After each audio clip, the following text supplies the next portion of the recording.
All right, so before continuing on to more examples of box models, I want to show a technique for solving a particular class of differential equations. And these are equations that are so-called exact differential equations. And they show up in thermodynamics and in other differential equation problems. So I thought I would review this method or introduce it to you if you haven't seen it before. So I'm going to do this via an example. So suppose we have the following differential equation.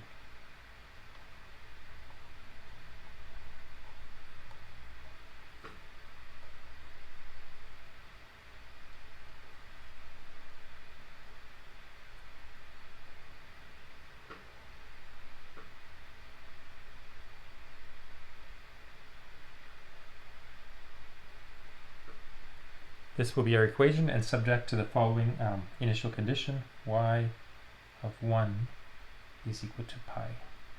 In other words, when x is 1, y is pi. So this equation is not separable, right? You cannot bring all the x's on one side, or the y's on one side, and all the x's on the other side. So it's not a simple separable equation. On the other hand, it turns out that this is an example of what's called an exact differential equation. And to see what I mean by that, we're going to cross-differentiate by dx on this side and the denominator onto this side, which will give us 2x squared plus cos y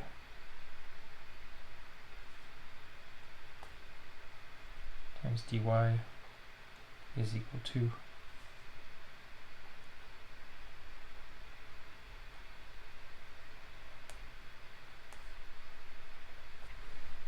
or rearranging a little bit.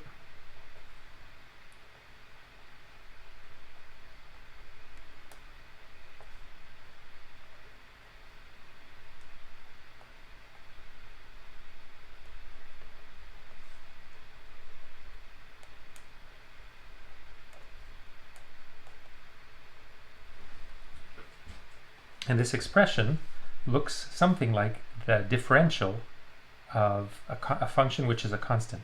In other words, if I have a function f of x and y is equal to a constant, then it's true that df, which is equal to df dx times dx plus df dy, that's just the chain rule, times dy will be 0 because f is a constant. And so this equation will be of this form, where this is the differential, provided that df dx is equal to 4xy plus 1, and both conditions have to be true, and df dy is 2x squared plus cos y. And so the conditions for this to be an exact differential equation is that df dx is 4x y plus 1, and df dy is 2x squared plus cosine of y. So both these conditions have to be true. So in general, for some arbitrary function, where I have some arbitrary function of x and y here and another function of x and y there, the equation may or may not be exact. In this case it is, and we can see that if I integrate the first equation with respect to x, right, I'll get f of x and y will be 2x squared y plus x plus the integration constant. And here we have to be careful. We've integrated with respect to x, and so the integration constant can be a function of y. So it's only a constant with respect to x, and that's a little bit tricky, but right, you've taken the derivative. If you take the derivative of this with respect to x, this thing goes to 0, even though it's a function, but a function of y, not of x. Now, if this is an exact differential, then the derivative of this with respect to y has to be equal to this one. So if I take d by dy of this one, I need to get this expression. So if I compute df dy, what I get is 2x squared plus c primed of y, where c prime means the derivative of the c function. And if these two are going to be equal, the 2x squares cancel, but the c primed, I need c primed of y has to be equal to cosine of y. And that's easy. The antiderivative of the cosine is just the sine function, so c of y is equal to the sine function of y.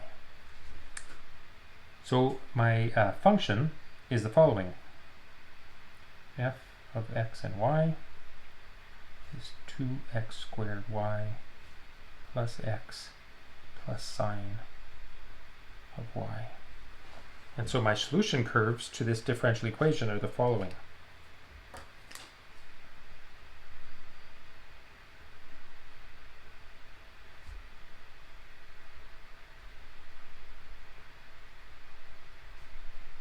Is a constant c. And this describes a whole family of solutions. Now we don't want, in this case we want one particular solution from this family, and it's the one where when x is 1, y is pi. So to find out what the constant c has to be to satisfy the initial condition, we plug in x1 and y is equal to pi, so we get 2 times 1 squared times pi plus 1 plus sine of pi equals c. Sine of pi is 0, and so therefore c is equal to 2 pi plus 1. And this will give us our particular solution, or our solution. Now, some geometry about this problem. Notice that the condition df equal to 0 means that df dx plus df dy is equal to 0, or I can write it this way, that df dx and df dy has a vector dotted with the vector dx dy has to be equal to 0. In other words, the tangent vector to the solution curve dx dy, that's the tangent to the solution curve, has to be perpendicular to this vector here of partial derivatives of x and y, and we call this vector the gradient.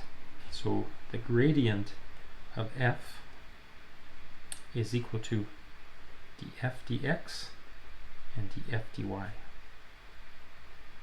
So this is the gradient.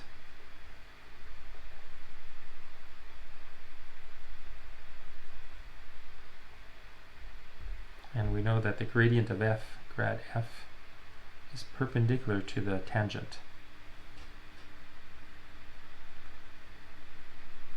vector.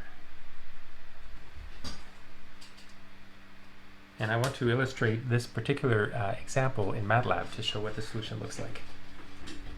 So I'm going to plot the function f of x and y, and the particular contours of that function f of x and y are going to correspond to solution curves for different values of c. And the one particular contour is going to be the solution that satisfies the condition y of 1 equals pi. So to see how we do this, I'm going to pick a mesh of 800 by 800 points. So here I'm going from the domain will be from minus pi to 2 pi and from minus pi to 2 pi in both x and y directions, using n points at each, so 800. Then I convert this into a grid of points, a mesh, and this is this function that I've gotten, f of x and y here, 2x squared y plus x sine y.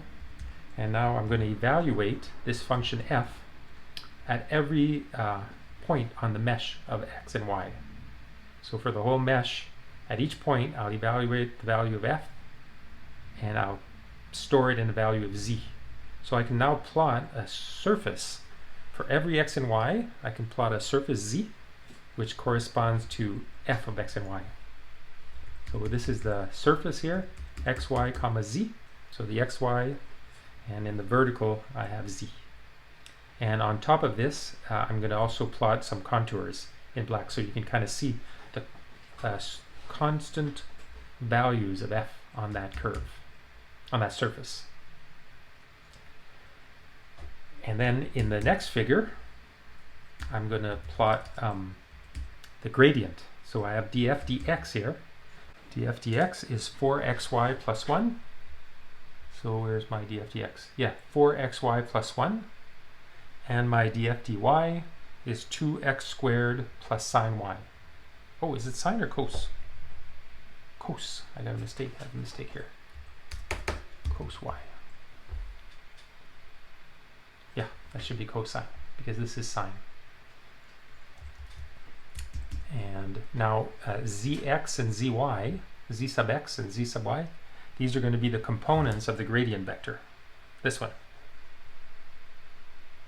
And I'm going to make a quiver plot of the gradient vector. So, and I'm going to, just because my mesh is very high resolution, I'm just going to plot every 20th arrow. So I introduce this little II here that counts from 1 to 800 in steps of 20. So only every 20th point we'll get a little arrow. So then I put the x, the y, the zx, and the zy component in red. So those are the gradient vectors will be in red. And then the tangent vectors, well, if grad f is perpendicular to the tangent, if I interchange the order of these, so, and I put a minus sign on one of them, then I get a vector that's tangent to the solution curve. So this is zy and minus cx.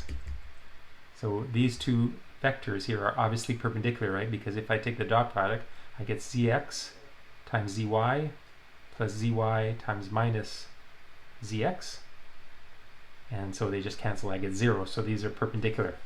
So this vector here is going to be perpendicular to the gradient and therefore parallel to the tangent vector. And on top of that, those quiver, I'm also going to plot the solution curves, x, y, z, and one particular contour, the one that satisfies y of 1 equals pi. Remember, for y of 1 equals pi, I found that the constant c is just 2 pi plus 1, sorry, in blue. All right, so let's run it. Example 2. Okay, so over here, I have the solution curve, the surface, f of x and y, and I can rotate it around. So you can see what I mean by the contours. So these curves over here, these are the contours, so they're lines where the function f is a constant. So going back to 3D, right, all these black contours that I'm seeing over here, they are lines of constant height, just like a topographic map.